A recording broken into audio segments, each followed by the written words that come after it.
ibihe byiza kuri wowe wakoze subscribe hano kuri Rwanda Today. Uyu munsi none tukuzaniye top 10 y'abahanzi bakizamuka hano mu Rwanda bari guca ibintu bigacika, bafite performance ihambaye cyane. Turifashisha data zikomeye cyane ku buryo ziri bukugaragarize neza yuko aba bahanzi cyangwa se iyi list twakoze ari list yumvikana, kandi sindi njyenyine ndi kumwe na mugenzi wanjye Calvin. Meze neza cyane, umeze ute? Nanjye ndamahoro. Rero reka tukwakire wowe uje kumva iki kiganiro. Twagiye turahera kuri number 10 wa 10 twafite umuhanzi bita Ruta. Ku mwanya wa 10 rero tuzaza kwasanga umuhanzi wa 10 ubu bamwita Ruta, uyu ni umunyarwandakazi rwose umeze neza cyane, nawe gukora imiziki neza cyane. Nta myaka ndakeka nta myaka 3 amaze mu muziki, nawe ari gukora ibintu bigacika. Ni umuhanzi utari muto cyane kubera ko ku rubuga rwa YouTube akurikiranwa n'abarenga 11,000 na 700. Abo ni abantu benshi ugereranyije bitewe n'igihe amaze. Naho tukagera ku rubuga rwa TikTok aho akurikirwa n'ibihumbi 2,900, naho ku rubuga rwa Instagram akaba akurikirwa n'ibihumbi 10, ku rubuga rwa Spotify narwo rw'umwihariko akaba akurikirwa n'abantu barenga 3,500. Kandi uwo ngo yamenyekanye cyane mu ndirimbo bise Umeze Bo, aho yaje kuyikorera na remix nyuma yaho. Ntago turabatindira rero, reka dukomeze no ku mwanya wa 9 turava ku mwanya wa 10 tuzamuka paka tugeze kuri number 1. Ku mwanya wa 9 rero turasanga Angel Mutoni, ni umuhanzi n'umunyarwandakazi. Nawe ndakeka ko muzi indirimbo ze zagiye zikundwa, turaza kuzibashyiramo muri background muzibone. Yamenyekanye cyane mu ndirimbo yise Kanguruke yafatanyije na Bushari, kandi anafatanye collab no Angel Mutoni bakoze remix y'indirimbo bise exactly. Ni umuhanzi rero umeze neza cyane. Ku rubuga rwa YouTube afite 24,500 barenga. Ku rubuga rwa TikTok akagira 7,800. Ni abantu batari bakeya, ni abantu benshi kabisa. Umuhanzi rero umeze neza cyane. Ku rubuga rwa Instagram afite 25,900, hafi 30, hafi 26,000. Ku rubuga rwa Spotify akafite 5,500 bimwumva buri kwezi. Ni umuhanzi rero umeze neza cyane. Umuntu yakwitegaho ibintu byinshi muri uyu mwaka, cyane ko yanavuze ko rwose muri iyi minsi agiye guhagurukira umuziki akawukora awitayeho. Mu mwanya wa 8 rero turasanga umuhanzi bamwita Philemon. Ni umuhanzi umeze neza cyane w'umunyarwanda, ni umunyarwanda umeze neza cyane, akora imiziki cyane, iraga muzi nko mu ndirimbo twamenye akenshi yakoranye na Neringabo, bayita ng'icyargera, bayita Delicious. Ni indirimbo bita Delicious. Indirimbo imeze neza cyane rero, n'izindi zigiye zitandukanye mwawumenyeho. Kugeza aho ubu ngubu ku rubuga rwa YouTube afite 63 y'aba subscribers. Ni abantu benshi rero.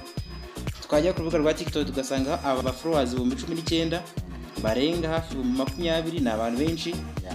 Noneho twajya ku rubuga rwa Instagram tukasanga 19,000. Ni abantu rero benshi batari bakeya. Twareba abagerageza kumwumva ku rubuga rwa Spotify ni abantu barenga 7,000 gato. Ni umuhanzi rero umeze neza cyane, umuntu yakwitegaho. Ubone uyu muhanzi dufite ku mwanya wa 8. Reka tuzamuke no ku mwanya wa 7 aho tubafite umuhanzi Zuba Ray. Rero umukobwa uri gukora ibintu bitangaje cyane mu muzimo, ndirimbo yise Ikirezi yafatanyije na King James. Ni indirimbo iri gukora ibintu, aho ku rubuga rwa YouTube afite aba subscribers 54,400. Urumva ari muri 55 kuzamuka. Kuri TikTok afite aba followers 16,700, naho mu gihe kuri Instagram afollowinga n'abantu 16,900. kandi ni umuhanzi ukomeye, akabasha kumvwa n'abantu bageze ku 11,000 hafi 12 ku rubuga rwa Spotify. Twakomeje no ku mwanya wa 6. Mu mwanya wa 6 turasanga umujeri uzamuka cyane, twavuga ko ari umutine. Ni umuhungu umeze neza cyane, bamwita Orima. Umuhungu bita Orima rero umuhungu uhagaze neza cyane mu muziki nyarwanda, kuko abarenga 69,000 baramwumva, bahisemo kumukurikirana.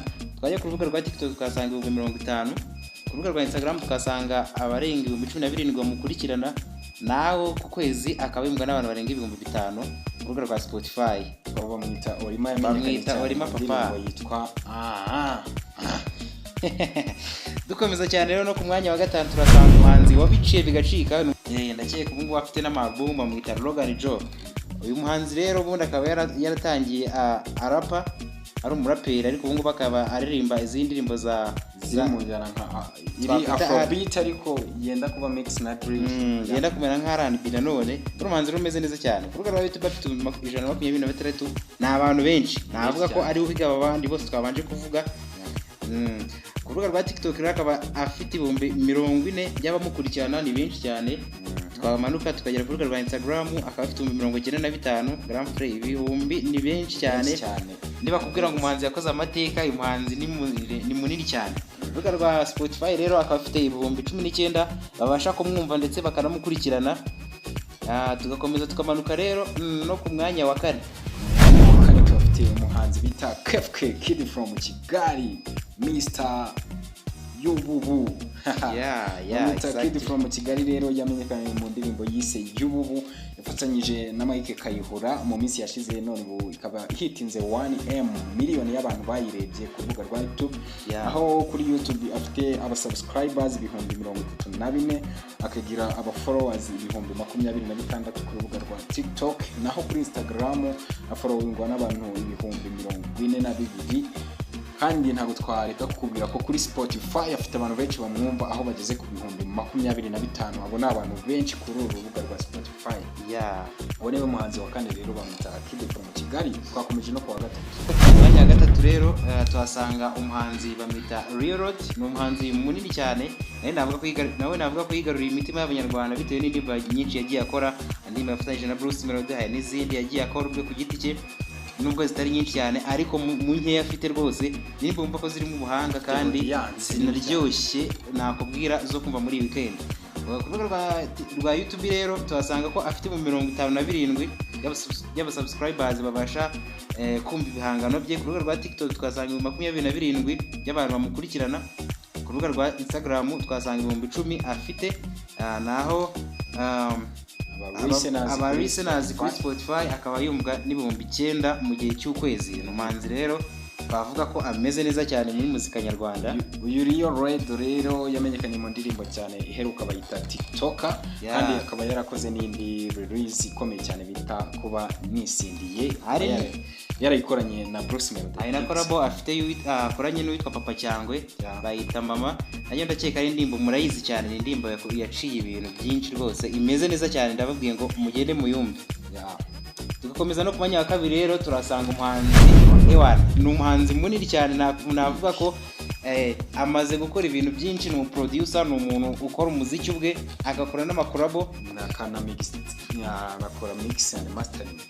Bamwita rero nta wundi, bamwita Rio the Beat. Akaba afite aba subscribers ku rubuga rwa YouTube barenga 152. Ni abantu benshi cyane. Ku rubuga rwa TikTok rero tukasanga ko afite 75, naho kuri Instagram akabagira ibihumbi 12. Ku rubuga rwa Spotify by'umwihariko akaba afite abantu bamwumva barenga ibihumbi 8. Bamwita Region, aho mu minsi yashize yaherutse kuri rizinga indirimbo ebyiri zakubise cyane, zifite audience nini mu banyarwanda, indirimbo bita Bindenze ndetse nitwa Uragaruka. Bamwita Region. Noneho reka tuguruke ku mwanya wa mbere, wa undi w'igiturika tuvuga ati uyu niwe mwami, niwe top uri hejuru urenze abandi bose hano mu Rwanda mu bahanzi bakizamuka, wa undi kwikamba rinini cyane bamwita. Mbere yuko rero dukomeza ku mwanya wa mbere, ndagira ngo mwibutse gukora subscribe mbere yuko wumva umuhanzi uri ku mwanya wa mbere. Kuri subscribe, kuri na share na comment kugira ngo ikiganiro cyacu kibashe going viral. Umwanya wa mbere turasanga umuhanzi ni munini cyane, ntagavugwa, ni mubi cyane, ni master, bamwita Diezdora. Diezdora ni umuhanzi munini cyane, afite amakorabo, afite indirimbo z'ubwe ku giti cye. N'umuhanzi tuvuga ko nko mu Rwanda ari umwapcoming munini cyane, navuga ko yabanje kugira izina rye rikaruta ibikorwa bye. Yabanje kugira izina rinini, ariko ubu ngubu n'ibikorwa birahari rwose, nta kintu wamunenga. Manzi rero bamwita Diezdora. Urubuga rwa YouTube akaba afite 174. Bamwita Diezdora. Bamwita Diezdora. Ahiga abandi bose, akaba afite aba followers barenga 33 ku rubuga rwa TikTok.